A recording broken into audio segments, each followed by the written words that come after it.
Halo teman-teman, perkenalkan nama saya Septi Irdi Kurnia Melati.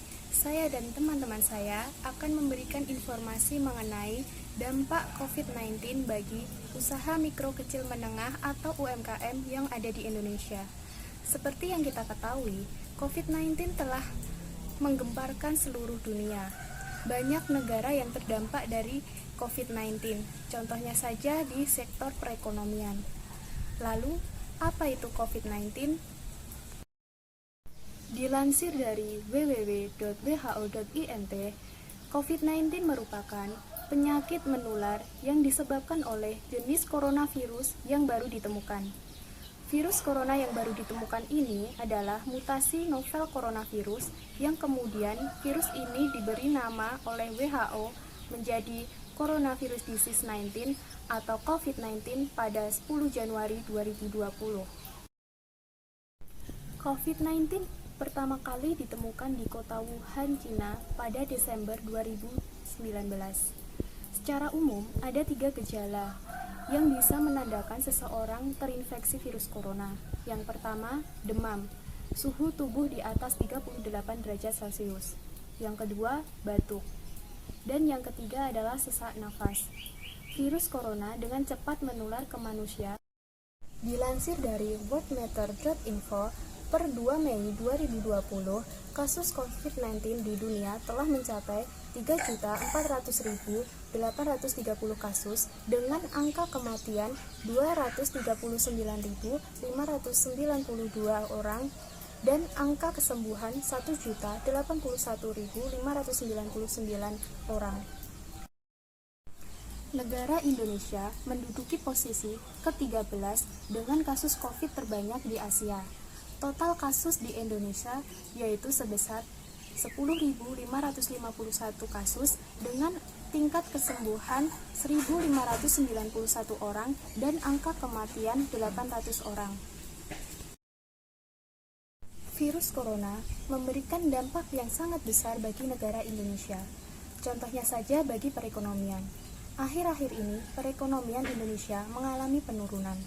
Salah satu sektor ekonomi yang terpengaruh oleh dampak dari adanya virus corona yaitu sektor UMKM yang ada di Indonesia.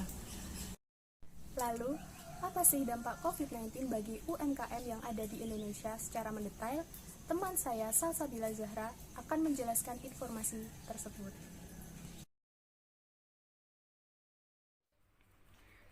Oke, sebelum kita membahas tentang dampak UMKM karena COVID-19 di Indonesia, sebelumnya saya akan memberikan penjelasan bahwa kami mengutip dari 2 website. Yang pertama adalah republika.co.id dan yang kedua yaitu dari kompas.com.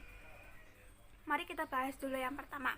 Nah, yang pertama yaitu dari republika.co.id yang isinya yaitu tentang sektor-sektor yang tertekan akibat COVID-19 di Indonesia. Menurut Sri Mulyani, ada 4 sektor yang tertekan karena COVID-19 di Indonesia. Yang pertama yaitu di sektor rumah tangga, yang kedua di sektor UMKM, yang ketiga dari sektor korporasi, dan yang keempat dari sektor keuangan. Nah, untuk sektor UMKM sendiri menurut kami memiliki daya tarik sendiri karena UMKM merupakan kebijakan pemerintah yang dianggap jitu untuk meningkatkan pendapatan negara.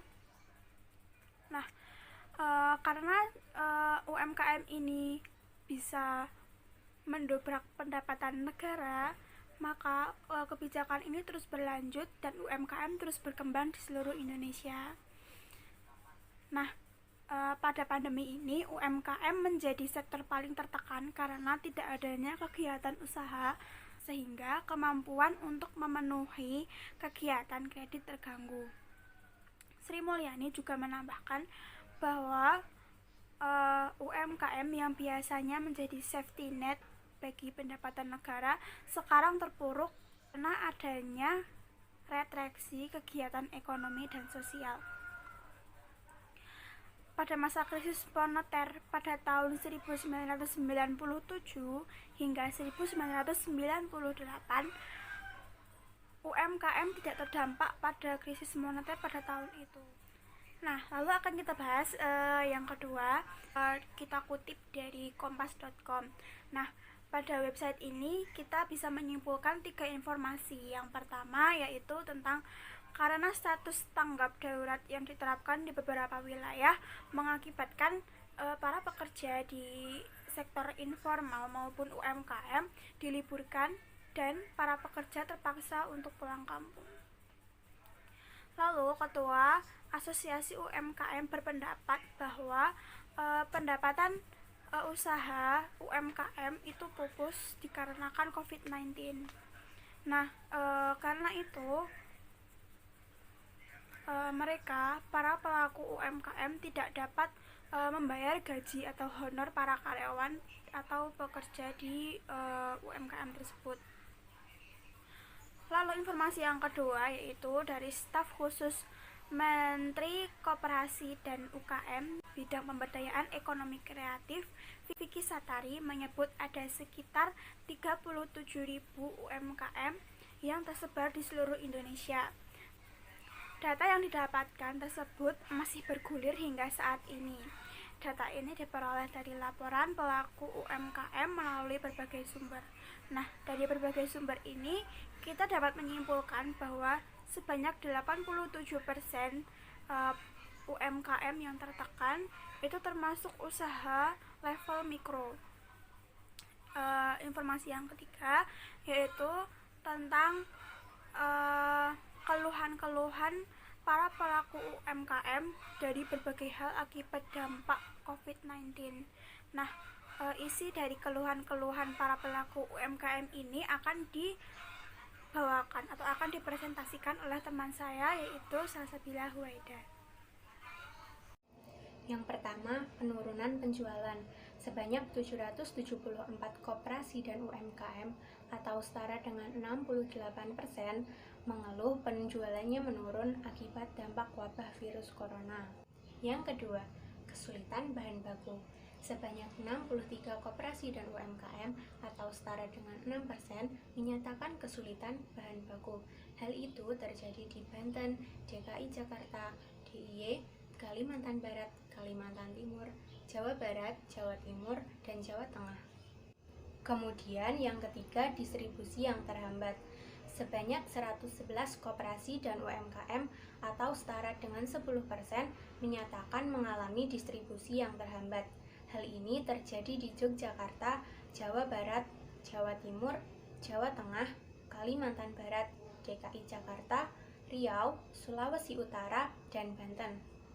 Yang keempat, kesulitan permodalan.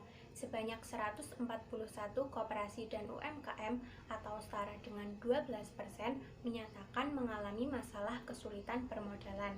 Hal ini terjadi di Banten, DKI Jakarta, Jawa Tengah, Jawa Timur, Jawa Barat, Kalimantan Selatan, Kalimantan Barat, Kalimantan Utara, Kalimantan Timur, Bali, Jambi, Yogyakarta, dan Kepulauan Riau.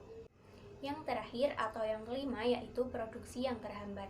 Sebanyak 42 koperasi dan UMKM atau setara dengan 4% menyatakan mengalami produksinya yang terhambat.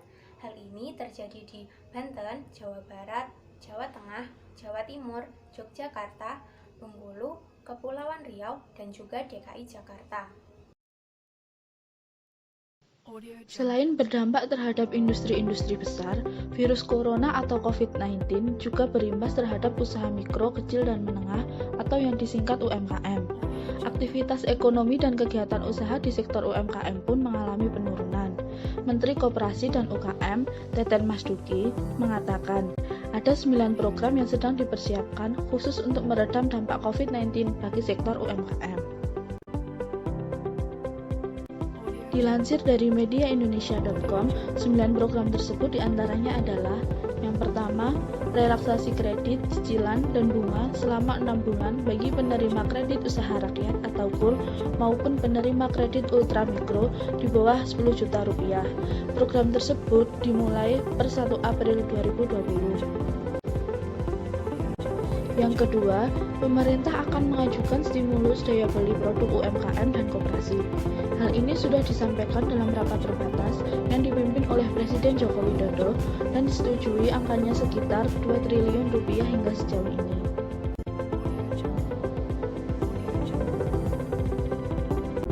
Yang ketiga, Kemenkop UKM mendukung dan mengefektifkan himbauan social distancing, tapi dalam waktu bersamaan juga warung-warung bisa berjalan dengan baik usahanya.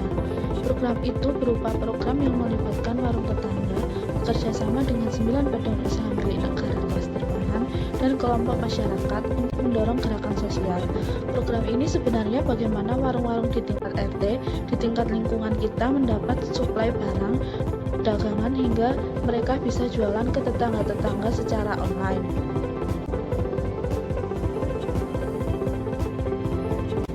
Yang keempat, program restrukturisasi dan subsidi suku bunga kredit usaha mikro.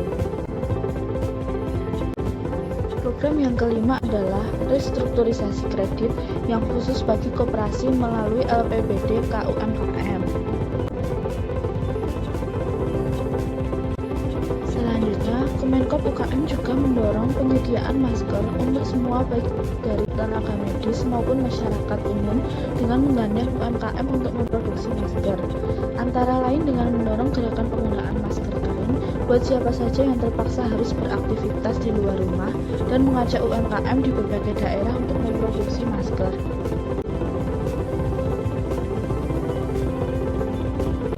Program yang ketujuh adalah memasukkan sektor mikro yang jumlahnya cukup banyak dan paling rentan terhadap COVID-19 dalam klaster penerima kartu prakerja untuk pekerja harian.